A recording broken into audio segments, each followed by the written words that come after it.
আমি ওখানে দাঁড়া রয়েছি। তো হঠাৎ করে কি করলো, এখানে আসতেছিল, হঠাৎ করে একা গাড়িটা ঘুরে গেল। ঘুরে সোজা যায় একটা ট্যাগ ছিল রাস্তার ভাঙা, ওই ভিডিও বাড়ি খাই উঠে যায় ইয়ের মধ্যে বাড়ি খাইছে, খামের মধ্যে বাইরে। আমরা আবার দৌড় দিছি ওর দিকে, মানে লাইন রাস্তা থেকে বাইরে গেছে গাড়ি, দৌড় দিচ্ছি পরে দেখি যে ও মাঝখানে পুইরা একদম এখানে স্লাই ছিল, স্লাইকে মাথার বাড়ি খাই ওইখানে। কয়জন? 3 জন ছিল। ও ছিল মাঝখানে, পিছনে একজন ছিল, সামনে একজন ছিল। মোটর বাইকে 3 জন ছিল।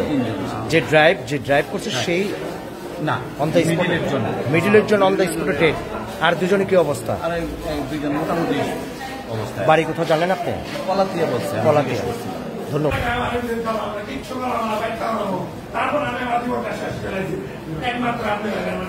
অন দ্য স্পট একজন শেষ, জরুরি বিভাগে আছে, লাশ হয়ে পড়ে আছে। বয়স 20 থেকে 25 বছর হবে বয়স। মর্মান্তিক সড়ক দুর্ঘটনা আপনাদেরকে আমি দেখাতে পারছি না। আমরা দেখতে পাচ্ছি ইতিমধ্যে প্রশাসনের কর্মকর্তা চলে আসছেন। উপজেলা স্বাস্থ্য কমপ্লেক্স, নবাবগঞ্জ, ঢাকা।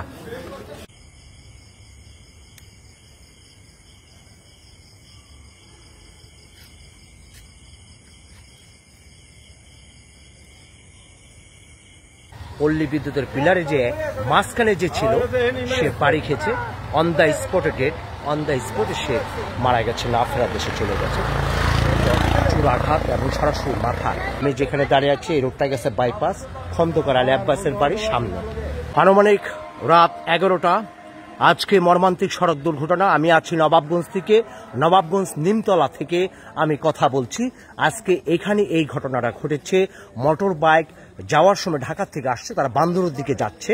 সো এখানে দেখেন একটা আঘাত পেয়েছে। এখানে মোটর বাইকে ছিল 3 জন। এই আঘাতে ইটে কিন্তু খুলে গেছে এই অবস্থা।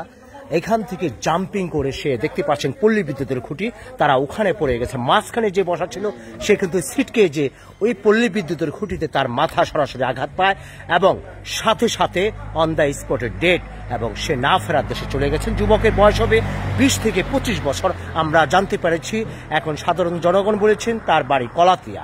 সো কলাতিয়া তাদের বাড়ি। সো 3 জন ছিল মোটর বাইক। প্রিয় ভাই বোনেরা, আমরা গাড়ির গতি কমান, একটি দুর্ঘটনা সারা জীবনের কান্না।